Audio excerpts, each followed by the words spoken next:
말씀은 신약성경 마가복음 15장입니다. 마가복음 15장 말씀. 우리가 어제 14장에서 봤던 말씀은 예수님께서 유월절 날에 어린 양이 죽어야 되는 그런 날에 붙잡히셔서 예수님께서 달려 돌아가셨다. 그런 내용을 교훈 받았습니다. 참 아이러니와 같은 그런 상황들인데, 어린 양을 잡아야 되는 그런 날에 주님께서 십자가에 달리신 그런 붙잡히신 내용들을 배웠습니다.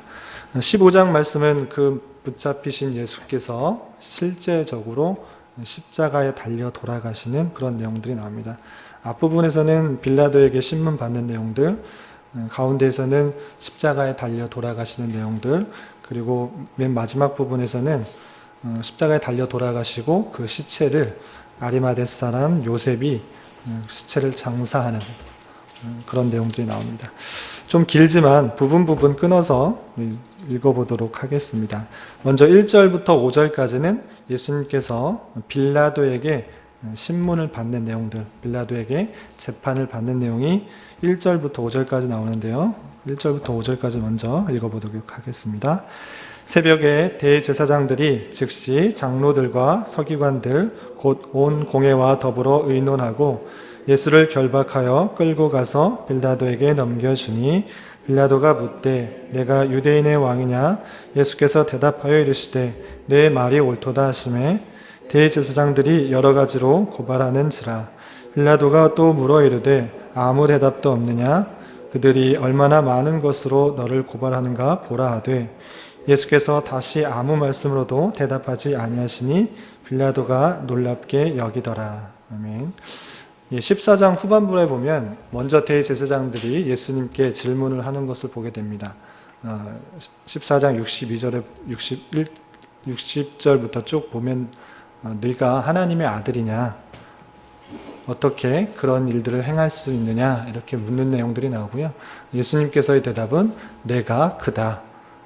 네가 하나님의 아들이냐? 찬송받을 이의 아들이냐? 그리스도냐? 이렇게 물었을 때 예수님께서는 자신의 신분, 자신이 오신 이유에 대해서 분명히 62절에서 말씀하고 있는 것입니다. 내가 그다. 내가 그리스도다. 구세주다라고 자신을 밝히는 것입니다. 이런 사실들을 보고 대제사장들은 자신들이 재판할 것이 아니라 죽이기 위해서 빌라도, 당시의 총독이었던 빌라도에게 데리고 와서 신문하도록 하는 것입니다.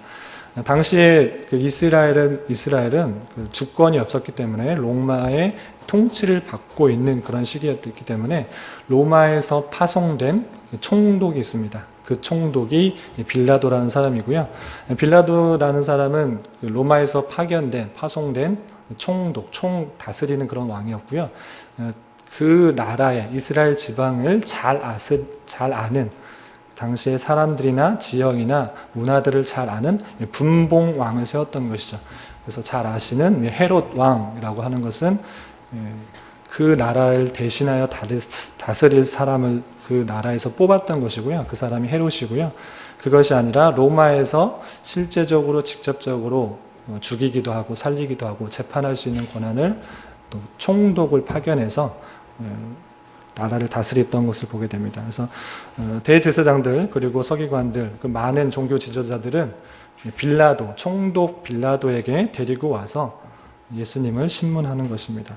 15장 1절에서 보면 밤새 취조하고 질문하고 또 조롱하고 그런 후에 새벽에 대제사장들이 즉시 장로들, 서기관들 그리고 공회와 더불어서 의논하여서 예수를 결박하여서 빌라도 총독에게 데려간 것입니다. 그래서 실제적으로 어떤 잘못이 있는지 추궁하여서 그를 죽이려고 하는 것이죠. 빌라도가 이렇게 묻습니다. 2절에 내가 유대인의 왕이냐? 그러할 때 예수님께서 내 말이 옳도다. 유대의 왕이다. 나는 유대의 왕이다. 라고 자신을 밝힌 것이죠. 그리스도일 뿐만 아니라 유대인의 왕이다. 자신을 말한 것입니다. 그러한 이후에 대제사장들이 여러 가지로 고발을 하고 또 빌라도가 그 고발하는 것들에 대해서 실제 맞느냐 틀리느냐 계속적으로 묻게 되는 것이죠. 그러한 대답에서는 주님께서는 대답하지 않는 것을 보게 됩니다. 왜냐하면 자신이 그 한마디의 말로 모든 것을 설명하였기 때문에 그 여러 가지 질문에 대답하지 않은 것입니다. 빌라도가 생각하기에는 자신이 예수라는 그런 사람이 누구를 살인한 것도 아니고 죽인 것도 아니고 자신이 유대인의 왕이라고 그렇게 말하는 것이기 때문에 큰 잘못이 없는 것입니다. 다른 사람에게 큰 도덕적이나 윤리적으로나 법률적으로 해를 끼친 사람이 아니고 자신이 그냥 유대인의 왕이라고 말한 것밖에 없기 때문에 이 빌라도는 큰 죄를 찾지 못하였습니다.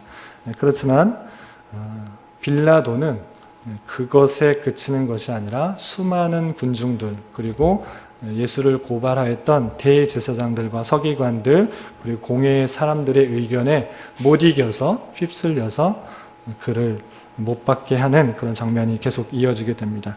6절부터 20절까지는 빌라도가 백성들의 많은 요구에 허락하는 그런 장면들이 나오게 되는데요.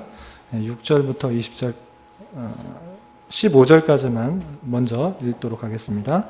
명절이 되면 백성들이 요구하는 대로 죄수한 사람을 놓아주는 전례가 있더니 밀란을 꾸미고 그 밀란 중에 살인하고 체포된 자 중에 바라바라는 자가 있는지라. 우리가 나가서 전례대로 하여 주기를 요구한데 빌라도가 대답하여 이르되 너희는 내가 유대인의 왕을 너희에게 놓아주기를 원하느냐 하니 이는 그가 대제사장들이 시기로 예수를 넘겨줄 줄 알미러라.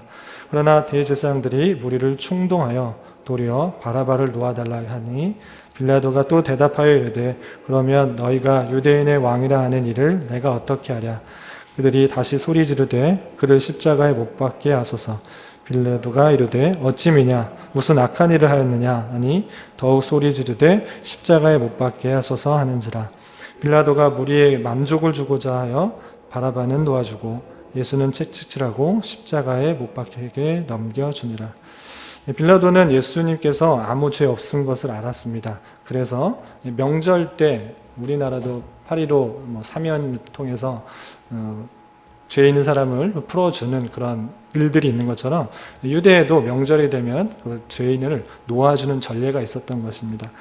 그렇게 되어서 6월절이기 때문에 예수를 풀어주면 되겠다 이렇게 생각을 하여서 유대인의 왕 예수를 놓아주기 원하느냐 이렇게 말하였을 때 백성들은 아무 큰 생각은 없었습니다. 그런데 10절 보면 10절, 11절, 12절 보면 대제사장들이 무리를 충동하여서 도리어 바라바를 놓아달라 하도록 이렇게 만드는 것을 보게 됩니다.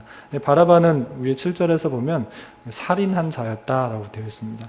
밀란 중에 살인한 자 바라바를 오히려 놓아주고 예수님을 십자가에 달려 돌아가도록 대제사장들의 무리를 충동하여서 무리들은 큰 생각도 모르고 그게 어떠한 잘못인지도 모르고 호산나 다윗의 자손이여 찬송하던 그 수많은 무리들이 오히려 바라바를 놓아주고 예수 그리스도를 못 박아 죽게 하라고 이렇게 외치게 된 것입니다.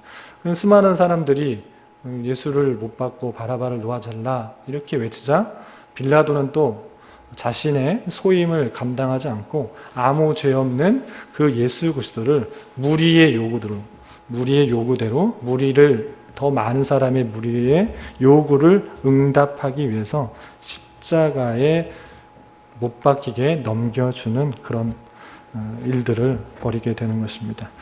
그리고 16절부터 20절까지는 로마의 군인들이 예수님을 온전히 알아보지 못하고 핍박하고 희롱하고 조롱하는 모습들이 20절까지 나오게 됩니다. 16절부터 20절까지 말씀 함께 봉독하겠습니다. 군인들이 예수를 끌고 브라에도리온이라는 뜰 안으로 들어가서 온 군대를 모으고 예수에게 자색 옷을 입히고 가시관을 엮어 씌우고 격리하여 이르되 유대인의 왕이여 평안할지어다 하고 갈대로 그의 머리를 치며 침을 뱉으며 꿇어 절하더라. 희롱을 다한 후 자색 옷을 벗기고 도로 그의 옷을 입히고 십자가에 못 박으려고 끌고 가니라. 군인들은 예수님에 대해서 제대로 알지 못하였죠. 자신이 유대인의 왕이다라는 그런 말을 하였기 때문에 조롱하는 것입니다. 자색 옷을 입혔다라는 것은 왕의 옷을 입은 것으로 알 수 있는데 왕처럼 이렇게 꾸며놓은 것입니다. 또 면류관, 왕관을 쓰는 것이 아니라 또 고통을 주도록 가시관을 씌워놓고 자색 옷을 입혀놓고 경례하면서 조롱하는 것입니다. 유대인의 왕이여 평안할지어다 라고 하면서 희롱하고 조롱하고 모욕하는 것이죠. 예수님에 대해서 온전히 알지 못하는 그런 사람들이 그에 대해서 보일 수 있는 반응입니다. 군인들이 그렇게 희롱을 다 한 후 다시 자색 옷을 벗기고 그의 옷을 입힌 후에 십자가에 못 박으려고 끌고 나가는 장면이 20절까지 나옵니다. 21절부터 32절까지는 십자가에 못 박히시는 그런 장면이 나오는데 21절부터 32절까지 계속 읽도록 하겠습니다. 마침 알렉산더와 루포의 아버지인 구레네 사람 시몬이 시골로부터 와서 지나가는데 그들이 그를 억지로 같이 가게 하여 예수의 십자가를 지우고 예수를 끌고 골고다라 하는 곳에 이르러 몰약을 탄 포도주를 주었으나 예수께서 받지 아니하시니라. 십자가에 못 박고 그 옷을 나눌세 누가 어느 것을 가질까 하여 제비를 뽑더라. 때가 제3시가 되어 십자가에 못 박으니라. 그 위에 있는 죄패에 유대인의 왕이라 썼고 강도 둘을 예수와 함께 십자가에 못 박으니 하나는 그의 우편에 하나는 좌편에 있더라. 지나가는 자들은 자기 머리를 흔들며 예수를 모욕하여 이르되 아 성전을 헐고 사흘에 짓는다는 자여 내가 너를 구원하여 십자가에서 내려오라 하고 그와 같이 대제사장들도 서기관들과 함께 희롱하며 서로 말하되 그가 남은 구원하였을 때 자기는 구원할 수 없도다. 이스라엘의 왕 그리스도가 지금 십자가에서 내려와 우리가 보고 믿게 할지어다 하며 함께 십자가에 못 박힌 자들도 예수를 욕하더라. 예수님께서 십자가에 못 박히시기까지의 그 장면이 나오는데 그 많은 채찍과 모욕과 굴욕을 당하고 희롱을 당할 때 마침 그 지나는 사람이 있었습니다. 구레네 사람 시몬이 지나가게 되었는데 예수님께서 그 십자가를 지지 못하시자 그에게 대신하여 십자가를 지고 골고다 언덕을 오르게 했던 것입니다. 23절에 보면 모략을 탄 포도주를 주었으나 예수께서 받지 아니하시니라 라는 표현이 있는데요. 모략을 탄 포도주를 주는 이유는 그 고통이 너무나 심하기 때문에 그 고통을 잊도록 하는 오늘날에 말하면 통증 완화제, 또 마취제 이런 것과 같은 역할을 하는 것입니다. 예수님께서 그 고통을 이겨낼 수 있도록 십자가를 온전히 질 수 있도록 그렇게 주었으나 주님께서는 받지 않으셨습니다. 왜냐하면 그 고통을 온전히 느끼고 또 우리의 죄 때문에 달려 돌아가셨기 때문에 그 고통을 다 받으시기 위해서 이 모략을 탄 포도주를 받지 않으신 것입니다.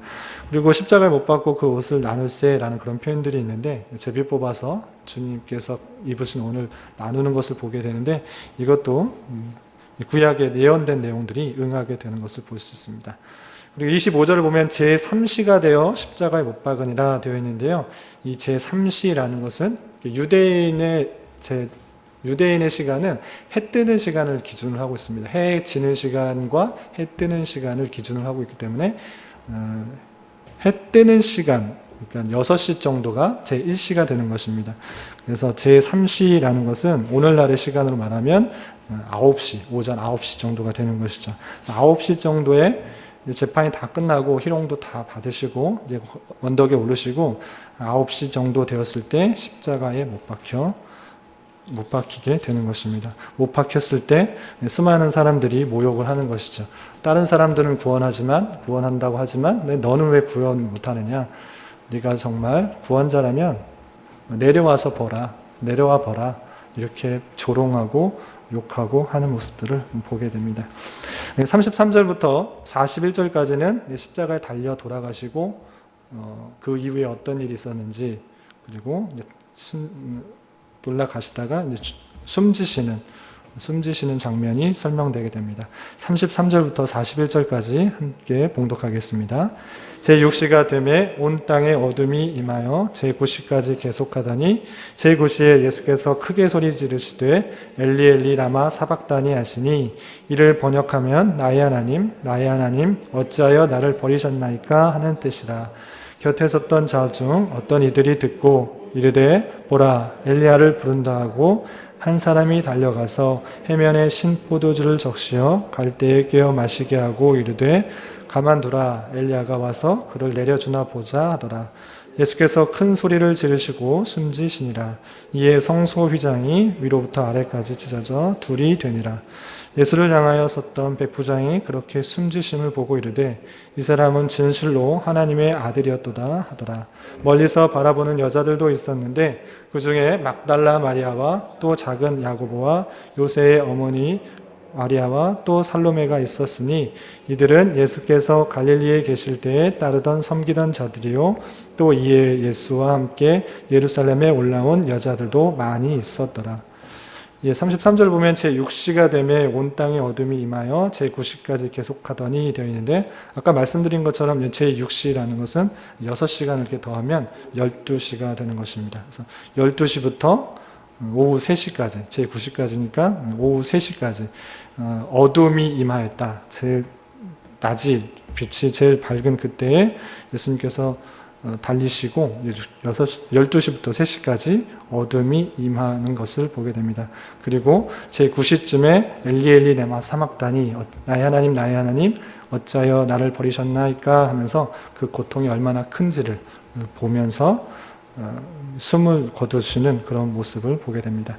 숨을 거두실 때 있었던 일 중에 가장 의미가 있는 생각해 볼 일이 있는데 38절입니다.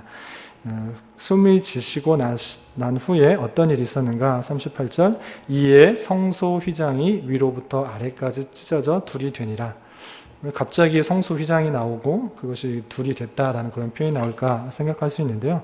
이 성소 휘장이라는 것은 성막 안에 있는 성소와 지성소를 가로막고 있는 그런 막입니다. 그 막이 찢어졌다는 것은 위에서부터 아래로 찢어졌다는 것은 하나님께서 사람이 찢었다고 하면 밑에서부터 그 높이가 2m 50 정도 되기 때문에 위에서 찢을 수가 없는데 사람이 찢어졌다면 밑에서부터 위로 찢어졌을 텐데 그렇게 찢어진 것이 아니고 위로부터 아래까지 찢어졌다라는 것은 하나님이 권능으로 찢으셨다라는 뜻이고요. 그것을 왜 찢으셨는가 했을 때는 지성소로 들어가는 사람이 오직 대제사장만이 아니라 모든 사람이 주님께로 나아갈 수 있게 만드신 것이다 라는 것이죠. 지성소, 지극히 거룩한 곳, 그곳은 하나님의 임재가 있는 언약궤가 있는 것인데 그곳으로 갈 수 있는 사람은 오직 대제사장이 1년에 한 번밖에 갈 수 없었던 것이었습니다. 그런데 예수님께서 십자가에 달려 돌아가심으로 말미암아 주님께로 갈 수 있는 사람은 대제사장이 아니고 모든 사람에게 열리게 되었다라는 것들을 의미해 주시기 위해서 성소의 휘장을 찢으신 것입니다. 그런 일이 있었고요. 그리고 그 일을 보자 백부장, 로마의 군대에 100명을 다스리는 그 백부장이 올바른 고백을 하게 되는 것입니다. 39절에 이 사람은 진실로 하나님의 아들이었도다라고 고백하고 있는 모습을 살펴볼 수 있습니다. 마지막으로 42절부터 47절까지 주님께서 달려 돌아가시고 다음 날이 안식일이었기 때문에 그 시체를 내려야 했는데 어떤 사람이 내렸는지 아리마다 사람 요셉이 내리고 장사하는 장면이 42절부터 47절까지 나오게 됩니다. 42절부터 47절까지 함께 봉독하겠습니다. 이날은 준비일 곧 안식일 전날이므로 저물었을 때 아리마대 사람 요셉이 와서 당돌이 빌라도에게 들어가 예수의 시체를 달라 하니 이 사람은 존경받는 공회원이요 하나님의 나라를 기다리는 자라. 빌라도는 예수께서 벌써 죽었을까 하고 이상히 여겨 백부장을 불러 죽은 지가 오래냐 묻고 백부장에게 알아본 후에 요셉에게 시체를 내주는지라. 요셉이 세마포를 싸서 예수를 내려다가 그것으로 싸서 바위 속에 판 무덤에 넣어두고 돌을 굴려 무덤 문에 놓음에 막달라 마리아와 요새의 어머니 마리아가 예수 둔 곳을 보더라. 예수님께서 십자가에 달려 돌아가신 후에 다음 날이 안식일이었기 때문에 얼른 해가 지기 전에 그 시체를 이동할 장사를 지내야 했습니다. 그때 다른 사람이 한 것이 아니라 존경받는 공회원이 빌라도에게, 당시 총독이었던 빌라도에게 당돌하게 들어가서 그 시체를 요구한 것입니다. 그리고 빌라도는 그 예수님이 확실히 죽은 것인지를 묻고 그 시체를 요셉에게 내어주게 됩니다. 그래서 요셉은 세마포를 싸서 그 무덤, 당시 이스라엘 백성들이 무덤으로 사용하는 그런 굴에 시체를 두고 돌을 굴려서 무덤을 막아놓고 그걸 장사하게 된 것입니다. 이런 말씀을 보면서 예수님께서 십자가에 달려 돌아가시고 그냥 돌아가신 것이 아니라 군병들과 많은 사람들로부터 조롱받고 핍박받고 또 희롱받는 그런 모습들, 그리고 수많은 고통 가운데 주님께서 부르짖는 그런 모습들, 그런 모습을 보면서 1차적으로는, 그냥 표면적으로는 안타까운 마음이 들고 또 슬픈 마음들이 들 수 있습니다. 그렇지만 주님께서 이 땅에 오신 이유가 무엇인가 했을 때는 이 땅에서 왕으로 군림하기 위해, 또 왕으로 더 많은 것들을 누리게 하고 또 그들의 욕구를 채워주기 위해서 이 땅에 오신 것이 아니라 죄인들을 위해서 십자가에 달려 돌아가시기 위해 이 땅에 오신 것이다 했을 때는 예수님께서의 십자가의 사건은 패배 같은 승리의 길이다라고 할 수 있습니다. 예수님께서 십자가에 달려 돌아가시는 것, 그냥 겉모습을 보기에는 슬프고 안타까운 일이라 이렇게 보이지만 그것은 주님께서 오신 이유이고 또 주님께서 원하셨던 그런 일입니다. 아프고 힘들고 어려운 일이었지만 그 길을 감당하셔야 했기 때문에 그 일들을 참고 나가신 것입니다. 그렇기 때문에 오늘 제목처럼 승리의 길이다라고 할 수 있습니다. 우리의 힘과 우리의 능력, 우리의 선행으로 그 어떤 것으로는 구원받을 수 없기 때문에 하나님의 본체이신, 하나님의 동등됨을 갖고 계시는 성자, 제2위의 성자 하나님께서 이 땅에 사람의 모습으로 오셨고 죽기까지 복종하시고 죄인들의 하나님의 택하신 백성들의 죄를 다 담당하시고 그 죄의 값을 받으신 것입니다. 그렇기 때문에 십자가의 사건, 오늘 읽으신 십자가의 사건은 하나님께서 우리를 얼마나 사랑하여 주시는지를 보여주는 사건이다라고 할 수 있는 것입니다.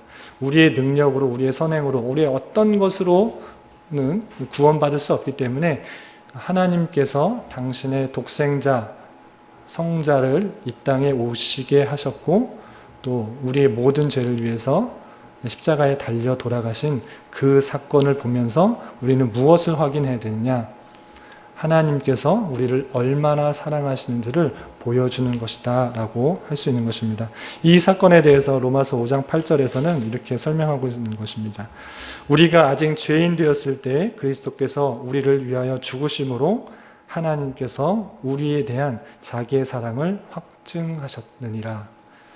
하나님의 사랑에 대해서 잘 안 느껴지고 또 소원하게만 느껴질 때가 있을 수 있습니다. 그럴 때마다 우리가 생각해야 되는 것은 오늘 읽으신 십자가의 사건입니다.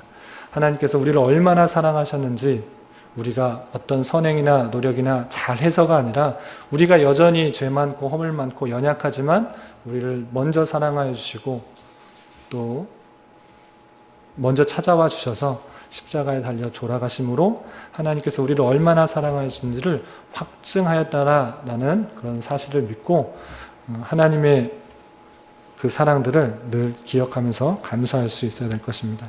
그리고 한 가지 더 생각해 볼 것은 예수님께서 십자가에 달려 돌아가셨을 때 한 가지 아쉬운 것은 무엇이냐면 3년 동안이나 훈련시키고 함께하였던 제자들의 모습은 전혀 보이지 않았다는 그런 사실입니다. 예수님께서 십자가에 달려 돌아가실 때 수많은 인물들이 등장했습니다. 빌라도라는 사람, 대제사장들, 군병들, 백부장, 그리고 아리마대 요셉, 여러 사람들이 등장했지만 그 인물들이 정말 무책임하게 자신들의 일들을 하는 것을 보게 됩니다. 여러 인물들 속에서 나는 어떠한 인물로 비춰질 것인가? 주님을 따른다고 했지만 주님께서 십자가에 달려 돌아가시는 사건 속에서 그냥 피하는 그런 사람인가? 그러면 아니면 많은 군중들처럼 아무 생각 없이 여러 사람들이 하는 대로 그냥 따라가는 사람인가? 하나님의 그 경륜의 일들 속에서는 어쩔 수 없이 예수님께서 십자가에 달려 돌아가셔서 죽어야 됐습니다. 그 일들에 있어서 자신은 어떤 사람으로 쓰임을 받는지가 중요한 것입니다. 예수님께서 십자가에 달려 돌아가시는 일은 구약 가운데 계속적으로 예표되었던 일이고요. 실제적으로 일어나야 될 일인 것이었습니다.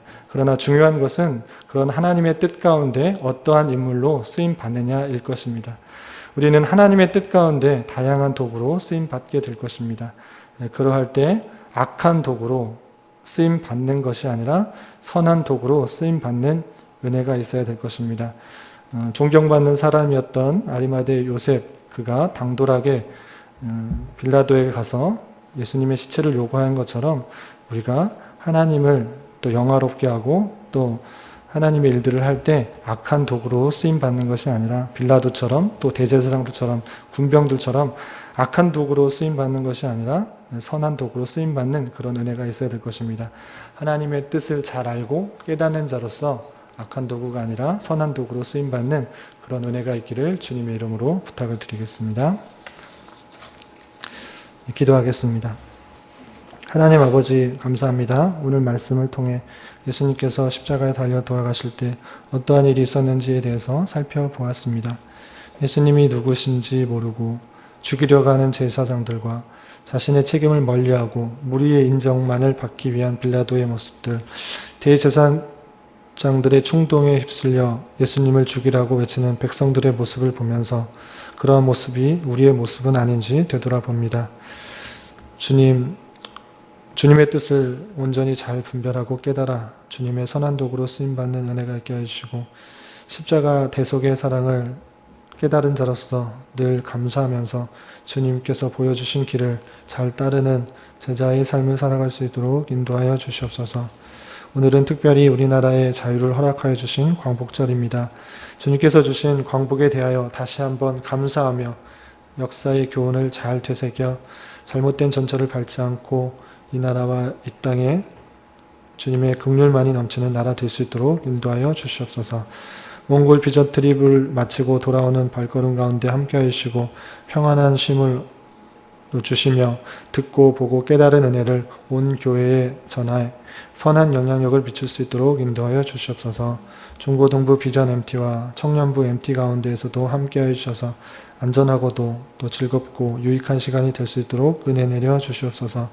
담임 목사님과 사모님 영육간에 강건하게 하시고 날마다 하나님의 선하신 인도하심이 있게 하여 주옵시며 여러 중직자들도 온 교회의 사랑과 존경을 받으며 주님의 교회를 든든히 세우는 데 부족함이 없도록 인도하여 주시옵소서. 교회 내 여러 병약자들 주님께서 그의 마음과 생각을 지켜주시고 늘 평강 가운데 주님과 호흡하며 주님의 선하고 신실한 손길들을 깊이 경험하는 시간 될 수 있도록 인도하여 주시옵소서. 이 시간 각자 드리는 저희들의 간구, 입술의 고백을 주님께서 들으시고 기도의 선한 열매를 보게 하여 주시옵소서. 예수님의 이름으로 기도드리옵나이다. 아멘. 하늘에 계신 우리